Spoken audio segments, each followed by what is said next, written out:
27 ಬಾಬ್ದಾದ ಮಧುಬನ. ಬಾಬೋರ ಮಹಾವಾಕ್ಯಗಳು. ಬಾಬಾ ತಿಳಿಸ್ಕೊಡ್ತಾ ಇದ್ದಾರೆ, ಮಧುರ ಮಕ್ಕಳೇ, ಮಾಯಾ ರಾವಣನ ಸಂಘದಲ್ಲಿ ಬಂದು ನೀವು ಅಲೆದಾಡುತ್ತಿರುವಿರಿ. ಪವಿತ್ರವಾಗಿರುವಂತಹ ಗಿಡ ಅಪವಿತ್ರ ಆಗ್ಬಿಟ್ಟಿದೆ. ಈಗ ಮತ್ತೆ ಪುನಃ ಪವಿತ್ರರು ಆಗಬೇಕು. ಬಾಬಾ ತಿಳಿಸ್ತಾರೆ, ಮಾಯಾ ರಾವಣನ ಸಂಘದಲ್ಲಿ ಬಂದು ನೀವು ಬಹಳ ಅಲೆದಾಡ್ತಾ ಇದ್ದೀರಾ. ಪವಿತ್ರವಾಗಿರುವಂತವರು ನೀವು ಅಪವಿತ್ರರಾಗಿದ್ದೀರಾ. ಈಗ ಮತ್ತೆ ಪುನಃ ಪವಿತ್ರರು ಆಗಿರಿ. ಬಾಬಾ ಪ್ರಶ್ನೆ ಮಾಡ್ತಾರೆ, ಪ್ರತಿಯೊಂದು ಮಕ್ಕಳಿಗೆ ತಮ್ಮ ಮೇಲೆ ಯಾವ ಒಂದು ಅದ್ಭುತ ಅಂತ ನಿಮಗೆ ಅನ್ಸತ್ತೆ? ತಂದೆ ಮಕ್ಕಳ ಯಾವ ಒಂದು ಅದ್ಭುತ ಇದೆ? ತಂದೆಗೆ ನಾವು ಮಕ್ಕಳದ ಯಾವುದನ್ನ ನೋಡಿದಾಗ ಬಹಳ ಆಶ್ಚರ್ಯ ಅನ್ಸತ್ತೆ. ಪ್ರತಿಯೊಂದು ಮಕ್ಕಳು ತಮ್ಮ ಮೇಲೆ ತಾವು ಯಾವ ಅದ್ಭುತ ಅಂತ ಹೇಳಿ ಅನ್ಸತ್ತೆ. ಬಾಬಾ ತಿಳಿಸ್ತಾರೆ, ನಾವು ಮಕ್ಕಳು ಆಶ್ಚರ್ಯ ಆಗತ್ತೆ, ನಾವು ಏನಾಗಿದ್ದೆವು, ಯಾರ ಸಂತಾನರಾಗಿದ್ದೇವೆ. ಈ ರೀತಿ ತಂದೆ ನಮಗೆ ಆಸ್ತಿಯನ್ನ ಕೊಡ್ತಾ ಇದ್ದಾರೆ. ಆ ತಂದೆಯೊಬ್ಬರನ್ನೇ ನಾವೀಗ ಮರ್ತು ಬಿಟ್ಟಿದ್ದೀವಿ. ರಾವಣ ಬಂದಿದ್ದಾನೆ. ಬಾಬಾ ತಿಳಿಸ್ತಾರೆ, ರಚಯಿತ ರಚನೆ ಎಲ್ಲವನ್ನ ಈಗ ಮರ್ತು ಬಿಟ್ಟಿದ್ದೀರಿ. ತಂದೆ ಮಕ್ಕಳ ಒಂದು ಮಾತಿಗೆ ಬಹಳ ಆಶ್ಚರ್ಯ ಅನ್ಸತ್ತೆ. ಯಾವ ಮಕ್ಕಳನ್ನ ನಾನು ಎಷ್ಟು ಶ್ರೇಷ್ಠ ಮಾಡಿದ್ದೆ, ರಾಜ್ಯ ಭಾಗ್ಯವನ್ನ ಕೊಟ್ಟಿದ್ದೆ, ಅಂತಹ ನನ್ನ ಮಕ್ಕಳೇ ನನ್ನದು ಎಷ್ಟೊಂದು ನಿಂದನೆ ಮಾಡುವಂತವರಾಗಿದ್ದಾರೆ ಅಂತ ಹೇಳಿ ಕೇಳಿ ಬಾಬನಿಗೆ ಬಹಳ ಮಕ್ಕಳ ಪ್ರತಿ ಆಶ್ಚರ್ಯ ಆಗತ್ತೆ. ರಾವಣನ ಸಂಘದಲ್ಲಿ ಬಂದು ತಮಗೆ ಕೊಟ್ಟಿರುವಂತ ಎಲ್ಲ ಖಜಾನೆಗಳನ್ನ ಕಂಪ್ಲೀಟ್ ಆಗಿ ಖಾಲಿ ಮಾಡ್ಕೊಂಡ್ಬಿಟ್ಟಿದ್ದೀರಾ ಅಂತ ಹೇಳಿ ಬಾಬಾ ತಿಳಿಸ್ಕೊಡ್ತಾ ಇದ್ದಾರೆ. ಓಂ ಶಾಂತಿ. ಏನ್ ವಿಚಾರ ಮಾಡ್ತಾ ಇದ್ದೀರಾ? ನಂಬರ್ ವಾರ್ ಪುರುಷಾರ್ಥದ ಅನುಸಾರ ಪ್ರತಿಯೊಬ್ಬ ಜೀವ ಆತ್ಮಗಳು ಈಗ ತಮ್ಮ ಮೇಲೆ ತಮಗೆ ಬಹಳ ಆಶ್ಚರ್ಯ ಅನ್ನಿಸ್ಬೇಕು. ನಾವು ಏನಾಗಿದ್ದೆವು, ಯಾರ ಮಕ್ಕಳಾಗಿದ್ದೆವು. ತಂದೆಯಿಂದ ಆಸ್ತಿಯಂತೂ ಸಿಗುತ್ತೆ. ನಂತರ ಹೇಗೆ ನಾವು ಅದನ್ನ ಮರೆತು ಬಿಡ್ತೇವೆ. ನಾವು ಸತೋಪ್ರಧಾನ ಜಗತ್ತಿನಲ್ಲಿ ಇಡೀ ವಿಶ್ವದ ಮಾಲೀಕರು ಆಗಿದ್ದೆವು, ಬಹಳ ಸುಖಿಗಳಾಗಿದ್ದೆವು. ನಂತರ ನಾವೇ ಈ ಒಂದು ಏಣಿಯನ್ನ ಕೆಳಗಿಳಿತಾ ಬರ್ತೇವೆ. ರಾವಣ ಬರ್ತಾನೆ. ಬಂದು ಏನು ರಚಯಿತ ಮತ್ತು ರಚನೆಯ ಜ್ಞಾನ ಇದೆ ಎಲ್ಲವನ್ನ ಮಾಯಾ ರಾವಣ ಮರೆಸ್ಬಿಡ್ತಾನೆ. ಬಾಬಾ ಹೇಳುತ್ತಾರೆ, ಮನುಷ್ಯರ ಮಾರ್ಗವೇ ಮರ್ತಿ ಹೋಗುವಷ್ಟು ಅಡ್ಡವಾಗಿ ಮೋಡ ತುಂಬಿ ಬಿಡುತ್ತದೆ. ನಾವು ಕೂಡ ಮರ್ತು ಬಿಡ್ತೇವೆ ನಮ್ಮ ಮನೆ ಎಲ್ಲಿದೆ, ಎಲ್ಲಿಯ ನಾವು ನಿವಾಸಿಗಳಾಗಿದ್ದೇವೆ ಎಂಬುದು. ಈಗ ತಂದೆ ನೋಡ್ತಾ ಇದ್ದಾರೆ, ನಾವು ಅವನ ಮಕ್ಕಳು ಈಗಿನಿಂದ 5,000 ವರ್ಷದ ಹಿಂದೆ ರಾಜ್ಯ ಭಾಗ್ಯವನ್ನ ಕೊಟ್ಟಿದ್ವಿ, ಬಹಳ ಆನಂದ ಖುಷಿಯಲ್ಲಿ ಇದ್ದೆವು. ಈ ಭೂಮಿ ನಂತರ ಏನಾಗ್ಬಿಡ್ತು ನೋಡಿ, ಹೇಗೆ ರಾವಣ ರಾಜ್ಯದಲ್ಲಿ ಬಂದ್ಬಿಟ್ಟಿದೆ. ಪರಾಯ ರಾಜ್ಯದಲ್ಲಿ ಅಂತೂ ಅವಶ್ಯ ದುಃಖನೇ ಸಿಗತ್ತೆ. ಎಷ್ಟೊಂದು ನೀವು ಅಲೆದಾಡ್ತಾ ಇದ್ದೀರಾ. ಅಂಧ ಶ್ರದ್ಧೆಯಲ್ಲಿ ತಂದೆಯನ್ನ ಹುಡುಕಾಟ ಮಾಡ್ತಾ ಇದ್ದೀರಾ, ಆದ್ರೆ ಸಿಗಲಿಲ್ಲ. ಎಲ್ಲಿ ನೋಡಿದರೂ ಕಲ್ಲು ಮಣ್ಣು ಎಲ್ಲದರಲ್ಲೂ ಪರಮಾತ್ಮ ಇದ್ದಾನೆ ಅಂತ ಸೇರಿಸ್ಬಿಟ್ಟಿದ್ದಾರೆ. ಆದ್ರೂ ಹಾಗೋದೇ ಹೇಗೆ? ಅರ್ಧ ಕಲ್ಪ ನೀವು ಅಲೆದಾಡಿ ಹೇಗೆ ಸಿಕ್ಕಾಕೊಂಡ್ಬಿಟ್ಟಿದ್ದೀರಾ. ತಮ್ಮನ್ನ ಅಜ್ಞಾನದ ಕಾರಣ ರಾವಣ ರಾಜ್ಯದಲ್ಲಿ ನೀವು ಎಷ್ಟು ದುಃಖಿತರಾಗಿದ್ದೀರಾ. ಭಾರತ ಭಕ್ತಿ ಮಾರ್ಗದಲ್ಲಿ ಎಷ್ಟು ಬಡ ಆಗಿತ್ತು. ತಂದೆ ಮಕ್ಕಳೇ ಅದ ಕಡೆ ನೋಡ್ತಾರೆ, ವಿಚಾರ ಬರ್ತದೆ, ಭಕ್ತಿ ಮಾರ್ಗದಲ್ಲಿ ಎಷ್ಟೊಂದು ಅಲೆದಾಟ ಇದೆ. ಅರ್ಧ ಕಲ್ಪ ಭಕ್ತಿಯನ್ನ ಮಾಡಿದ್ರಿ, ಯಾತಕ್ಕಾಗಿ ಮಾಡಿದ್ರಿ? ತಂದೆ ಪರಮಾತ್ಮನನ್ನ ದರ್ಶನ ಆಗಬೇಕು, ಅವನ್ ಭೇಟಿ ಮಾಡ್ಬೇಕು, ಮಿಲನ ಮಾಡ್ಬೇಕು ಅನ್ನೋ ಉದ್ದೇಶದಿಂದ ಆ ಭಗವಂತನಿಗಾಗಿ ಭಕ್ತಿಯನ್ನ ಅಂತ ಮಾಡ್ತಾ ಬಂದ್ರಿ. ಭಕ್ತಿಯ ನಂತರ ಸಿಗೋದೇ ಭಗವಂತನ ಫಲ. ಏನ್ ಕೊಡ್ತಾರೆ ಅದಂತೂ ಯಾರಿಗೂ ಗೊತ್ತೇ ಇಲ್ಲ. ಬಿಲ್ಕುಲ್ ಬುದ್ಧುಗಳು ಆಗ್ಬಿಟ್ಟಿದ್ದಾರೆ. ಈ ಎಲ್ಲಾ ಮಾತುಗಳು ಬುದ್ಧಿಯಲ್ಲಿ ಈಗ ಅವಶ್ಯ ಬರ್ಬೇಕಾಗಿದೆ. ನಾವು ಏನಾಗಿದ್ದೆವು, ನಂತರ ಹೇಗೆ ರಾಜ್ಯ ಭಾಗ್ಯವನ್ನ ಮಾಡ್ತೇವೆ, ನಂತರ ಹೇಗೆ ನಾವು ಕೆಳಗಿಳಿತಾ ಬರ್ತೇವೆ. ರಾವಣನ ಒಂದು ಆ ಜಂಜಾಟದಲ್ಲಿ ನಾವು ಹೇಗೆ ಸಿಕ್ಕಾಕೊಳ್ತೇವೆ. ಅಪರಂ ಅಪಾರವಾದ ದುಃಖ ಇದೆ. ಮೊದಲು ನೀವು ಅಪರಂ ಅಪಾರ ಸುಖದಲ್ಲಿ ಇದ್ರಿ. ಮನಸ್ಸಿನಲ್ಲಿ ಬರ್ತಾ ಇತ್ತು, ನಮ್ಮ ರಾಜ್ಯದಲ್ಲಿ ಎಷ್ಟು ಸುಖ ಇತ್ತು, ಪರಾಯ ರಾಜ್ಯದಲ್ಲಿ ಎಷ್ಟೊಂದು ದುಃಖ ಇದೆ. ಬಾಬಾ ತಿಳಿಸ್ತಾರೆ, ಹೇಗೆ ಅವರು ತಿಳ್ಕೊಳ್ತಾರೆ, ಅಂಗ್ರೇಜಿನ ಒಂದು ರಾಜ್ಯದಲ್ಲಿ ನಾವು ಬ್ರಿಟಿಷರ ಕಾಲದಲ್ಲಿ ಬಹಳಷ್ಟು ದುಃಖವನ್ನ ನೋಡಿದೆವು. ಈಗ ನೀವು ಕುಳಿತುಕೊಂಡಿದ್ದೀರಿ, ಒಳಗಡೆ ಈ ವಿಚಾರ ಅವಶ್ಯ ಬರಬೇಕು. ನಾವು ಯಾರಾಗಿದ್ದೇವೆ, ಯಾರ ಸಂತಾನರಾಗಿದ್ದೇವೆ ಅನ್ನುವಂತ ಸ್ಮೃತಿ ಇರಬೇಕು.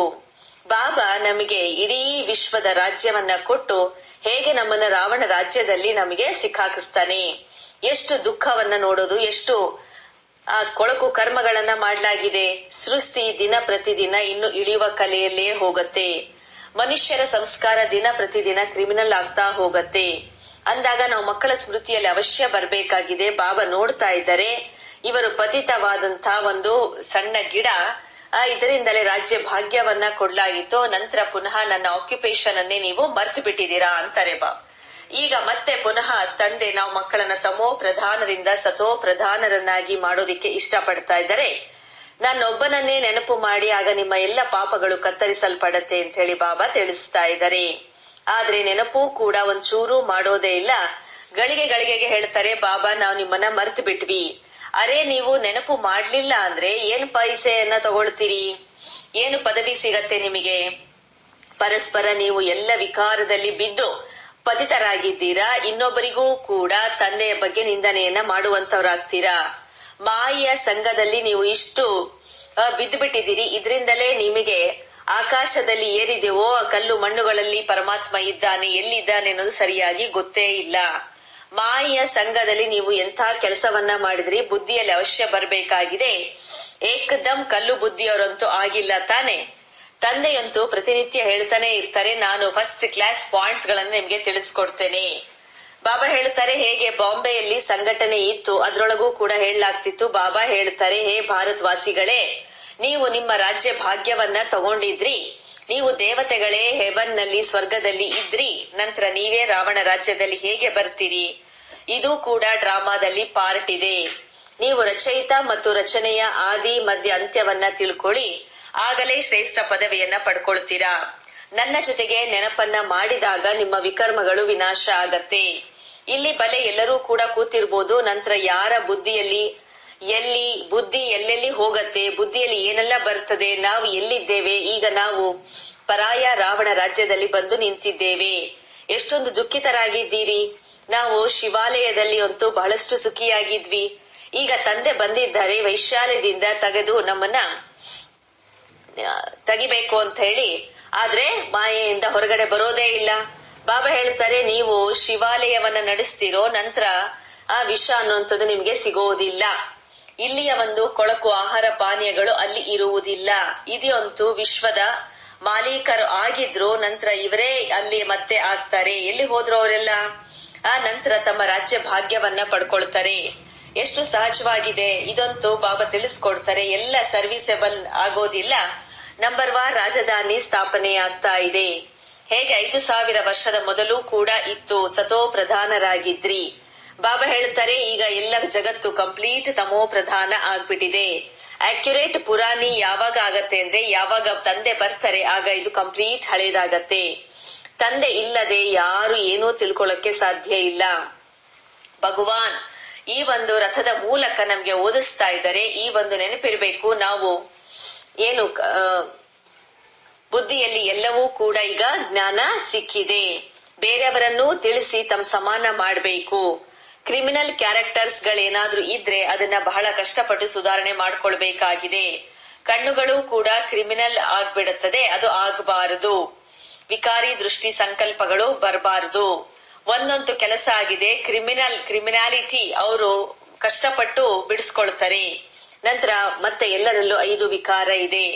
ಕ್ರೋಧದ ಕ್ರಿಮಿನಾಲಿಟಿ ಕೂಡ ಎಷ್ಟು ದೊಡ್ಡದಿದೆ, ಕುಳಿತಂತೆ ಎಲ್ಲ ಪ್ರವೇಶ ಆಗ್ಬಿಡತ್ತೆ. ಇದು ಅಂತೂ ಕ್ರಿಮಿನಾಲಿಟಿ ಆಯ್ತಲ್ವಾ, ಸಿವಿಲೈಸ್ಡ್ ಅಂತೂ ಅಲ್ಲ. ನತೀಜ ನೋಡಿ ಏನಾಯ್ತು, 100 ಪಟ್ಟು ಪಾಪ ತಲೆ ಮೇಲೆ ಏರ್ಬಿಡ್ತು. ಗಳಿಗೆಗೆ ಕ್ರೋಧ ಮಾಡ್ತಾ ಇರ್ತಾರೆ. ಬಾಬಾ ತಿಳಿಸ್ತಾರೆ, ನೀವು ಈಗ ರಾವಣನ ರಾಜ್ಯದಲ್ಲಿ ಅಂತೂ ಇಲ್ಲ, ನೀವಿರೋದೇ ಈಶ್ವರನ ಬಳಿ ಕುಳಿತುಕೊಂಡಿದ್ದೀರಿ. ಅಂದಾಗ ಈ ವಿಕಾರಗಳಿಂದ ನಿಮ್ಮನ್ನ ಬಿಡುಗಡೆ ಮಾಡುವ ಪ್ರತಿಜ್ಞೆಯನ್ನ ಮಾಡಬೇಕಾಗಿದೆ. ಬಾಬಾ ಹೇಳ್ತಾರೆ, ಈಗ ನನ್ನೊಬ್ಬನನ್ನೇ ನೆನಪು ಮಾಡಿ ಕ್ರೋಧವನ್ನ ಮಾಡಬೇಡಿ. 5 ವಿಕಾರಗಳು ನಿಮ್ಮನ್ನ ಅರ್ಧ ಕಲ್ಪ ಬೀಳಿಸುವಂತ ಪ್ರಯತ್ನ ಮಾಡ್ತಾನೇ ಬಂದಿದೆ. ಎಲ್ಲದಕ್ಕಿಂತ ಶ್ರೇಷ್ಠಾತಿ ಶ್ರೇಷ್ಠರು ನೀವೇ ಆಗಿದ್ರಿ. ಎಲ್ಲರಿಗಿಂತ ಜಾಸ್ತಿ ಬಿದ್ದಂತವರು ನೀವೇ ಆಗಿದ್ದೀರಿ. ಐದು ಭೂತಗಳಂತೂ ನಿಮ್ಮನ್ನ ಬೀಳಿಸ್ಬಿಟ್ಟಿದೆ. ಈಗ ಶಿವಾಲಯದಲ್ಲಿ ಹೋಗೋದಿಕ್ಕೋಸ್ಕರ ಈ ಒಂದು ವಿಕಾರಗಳನ್ನ ತೆಗೆದುಹಾಕಬೇಕು. ಈ ಒಂದು ವಿಕಾರಗಳನ್ನ ದಿಲ್ಸೆ ಹೃದಯದಿಂದ ಮನಪೂರ್ವಕವಾಗಿ ತೆಗೆದುಹಾಕಬೇಕು. ತಂದೆಯನ್ನ ನೆನಪು ಮಾಡಿದಾಗ ಅಂತಮತಿ ಸೋಗತಿ ಆಗಿಬಿಡತ್ತೆ. ಬಾಬಾ ಹೇಳ್ತಾರೆ, ನೀವು ಮನೆಯಲ್ಲೇ ಕುಳಿತಂತೆ ತಲುಪ ಬಿಡಬಹುದು. ಅದು ಬಿಟ್ರೆ ಬೇರೆ ಇನ್ನ ಯಾವ ಮಾರ್ಗವೂ ಕೂಡ ಇಲ್ಲ. ಭಗವಾನ್ ವಾಚ ನಾನಂತೂ ಎಂದೂ ಕೂಡ ಈ ರೀತಿ ಹೇಳೋದಿಲ್ಲ, ಹೇಳಿಲ್ಲ ನಾನು ಸರ್ವಶಕ್ತಿವಾನ್ ಆಗಿದ್ದೇನೆ, ಸರ್ವವ್ಯಾಪಿ ಆಗಿದ್ದೇನೆ ಅನ್ನುವಂತ ಮಾತನ್ನ ಹೇಳಿಲ್ಲ.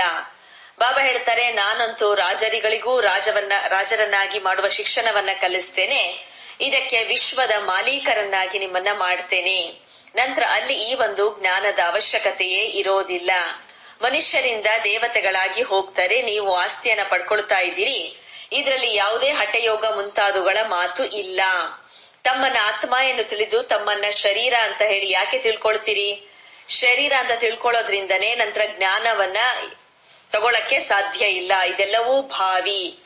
ನೀವ್ ತಿಳ್ಕೊಳ್ತೀರಿ, ನಾವು ರಾವಣ ರಾಜ್ಯದಲ್ಲಿ ಇದ್ದೆವು, ಈಗ ರಾಮ ರಾಜ್ಯದಲ್ಲಿ ಹೋಗೋದಿಕ್ಕೋಸ್ಕರ ಪುರುಷಾರ್ಥವನ್ನ ಮಾಡಬೇಕು. ಈಗ ನಾವು ಪುರುಷೋತ್ತಮ ಸಂಗಮ ಯುಗದಲ್ಲಿ ಇದ್ದೇವೆ. ಬಲೆ ಗೃಹಸ್ಥದಲ್ಲಿ ಇರಿ, ಇಷ್ಟೋ ಎಲ್ಲರೂ ಕೂಡ ಎಲ್ಲಿಂದ ಇರೋದಿಕ್ ಸಾಧ್ಯ?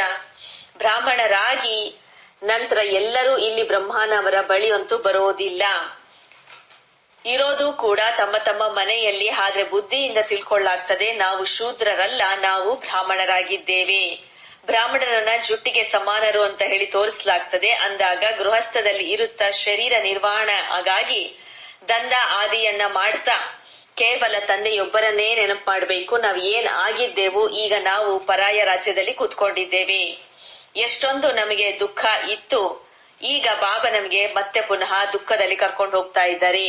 ಗೃಹಸ್ಥ ವ್ಯವಹಾರದಲ್ಲಿ ಇರುತ್ತಾ ಅದು ಸ್ಥಿತಿ ಜಮಾಯಿಸ್ಕೊಳ್ಬೇಕಾಗಿದೆ. ಪ್ರಾರಂಭದಲ್ಲಿ ಎಷ್ಟು ದೊಡ್ಡ ದೊಡ್ಡ ಜುಂಡೆ ಬಂದು ಬಿಡ್ತು. ಅದರಿಂದ ಯಾರಾದ್ರೂ ಕೆಲವರು ಹುಟ್ಕೊಳ್ತಾರೆ, ಕೆಲವರು ಹೊಟ್ಟೆ ಹೋಗ್ಬಿಡ್ತಾರೆ. ನಿಮ್ಮ ಬುದ್ಧಿಯಲ್ಲಿರ್ಬೇಕು, ನಾವು ನಮ್ಮ ರಾಜ್ಯದಲ್ಲಿ ಇದ್ದೆವು, ನಂತರ ಈಗ ಅಲ್ಲಿಗೆ ಹೋಗ್ತಾ ಇದ್ದೇವೆ. ನಂತರ ಯಾರೂ ಕೂಡ ತಮ್ಮ ರಾಜ್ಯವನ್ನ ಕಳ್ಕೊಳ್ಬಾರ್ದಾಗಿದೆ. ನೀವು ಬರಿಬೇಕು, ಹೇಳ್ಬೇಕು, ಬಾಬಾ ಫಲಾನಾ ಬಹುತ್, ಇಂಥ ವ್ಯಕ್ತಿ ಬಹಳ ಒಳ್ಳೆಯವರಿದ್ದಾರೆ, ರೆಗ್ಯುಲರ್ ಇದ್ದಾರೆ ಅಂತ ಹೇಳೋಂಗಾಗ್ಬೇಕು.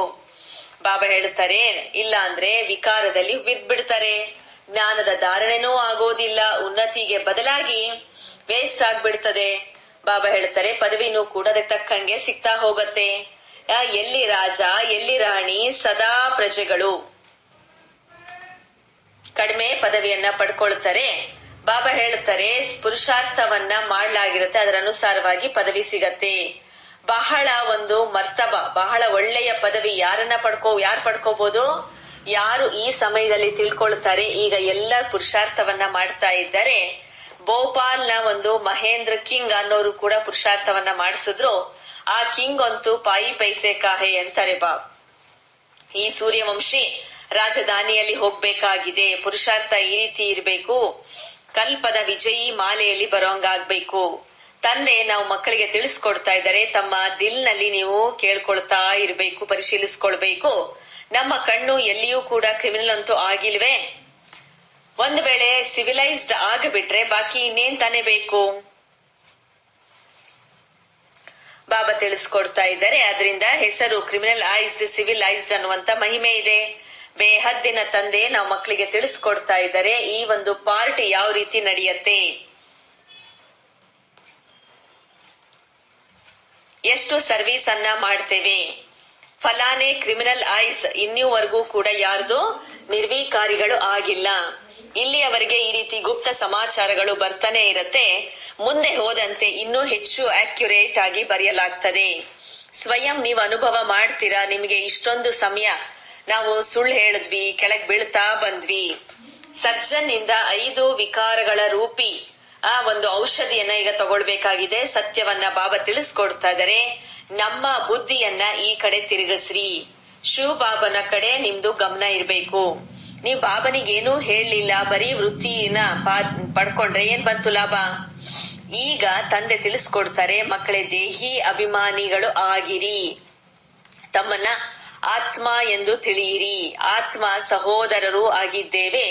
ನೀವು ಎಷ್ಟೊಂದು ಸುಖಿಯಾಗಿದ್ರಿ, ಯಾವಾಗ ಪೂಜ್ಯರಾದ್ವಿ, ಈಗ ನೀವೇ ಪೂಜಾರಿ ದುಃಖಿಗಳು ಆಗಿದ್ದೀರಾ. ನಿಮಗೆ ಈಗ ಏನಾಗ್ಬೇಕಾಗಿದೆ? ಎಲ್ಲರೂ ಕೂಡ ಹೇಳ್ತಾರೆ, ಗೃಹಸ್ಥ ವ್ಯವಹಾರದಲ್ಲಿ ಆಶ್ರಮದಲ್ಲಿ ಪರಮಾತ್ಮನಿಂದ ನಡೆಸ್ತಾ ಇರುವಂತದ್ದು ಪ್ರೌಢ ಶಿಕ್ಷಣ. ಗೃಹಸ್ಥ ಆಶ್ರಮದಲ್ಲಿ ಪರಂಪರೆಯಿಂದ ನಡೀತಾ ಬಂದಿದೆ. ಬಾಬಾ ಹೇಳ್ತಾ ಇದ್ದಾರೆ, ಏನು ರಾಮ ಸೀತೆಯ ಮಕ್ಕಳಂತೂ ಇಲ್ಲ ತಾನೆ, ಆದ್ರೆ ಅಲ್ಲಿ ವಿಕಾರದಿಂದ ಮಕ್ಕಳ ಜನ್ಮ ಆಗೋದಿಲ್ಲ. ಅರೆ, ಅದಂತೂ ಸಂಪೂರ್ಣ ನಿರ್ವಿಕಾರಿ ಜಗತ್ತು. ಬಾಬಾ ಹೇಳ್ತಾರೆ, ಅಲ್ಲಿ ಭ್ರಷ್ಟಾಚಾರದಿಂದ ವಿಕಾರದಿಂದ ಮಕ್ಕಳ ಜನ್ಮ ಆಗೋದಿಲ್ಲ, ವಿಕಾರ ಇರೋದಿಲ್ಲ. ಅಲ್ಲಿ ಇದು ರಾವಣನ ರಾಜ್ಯ ಅನ್ನೋದು ಇರೋದಿಲ್ಲ, ಅದು ರಾಮರಾಜ್ಯ ಆಗಿದೆ. ಅಲ್ಲಿ ರಾವಣ ಆದ್ರೆ ಎಲ್ಲಿಂದ ಬರ್ತಾನೆ? ಮನುಷ್ಯರ ಬುದ್ಧಿ ಬಿಲ್ಕುಲ್ ಎಲ್ಲವೂ ಭ್ರಷ್ಟವಾಗ್ಬಿಟ್ಟಿದೆ. ನಾನು ನಿಮಗೆ ಸತೋ ಪ್ರಧಾನರನ್ನಾಗಿ ಮಾಡಿದ್ದೆ, ನಿಮ್ಮ ಎಲ್ಲ ಕಷ್ಟಗಳು ದೂರ ಆಗಿತ್ತು. ನೀವು ತಮೋ ಪ್ರಧಾನ ಮತ್ತೆ ಹೇಗಾದ್ರಿ? ರಾವಣನ ಸುರಿ ನಡತೆಯಿಂದ ನೀವು ತಮೋ ಪ್ರಧಾನರು ಆದ್ರಿ. ಎಲ್ಲವನ್ನ ನೀವು ಮರ್ತು ಬಿಟ್ಟಿದ್ದೀರಾ. ಹೇಳಲಾಗ್ತದೆ, ಇದಂತೂ ಪರಂಪರೆಯಿಂದ ನಡೀತಾ ಬಂದಿದೆ. ಅರೆ, ಪರಂಪರೆ ಅಂತಂದ್ರೂ ಕೂಡ ಅದು ಯಾವಾಗಿನಿಂದ? ಅದಕ್ಕೇನಾದ್ರೂ ಲೆಕ್ಕ ಇರ್ಬೇಕಲ್ಲ, ಅದನ್ನ ಹೇಳ್ರಿ. ಏನು ಕೂಡ ತಿಳ್ಕೊಳ್ಳೋದೇ ಇಲ್ಲ.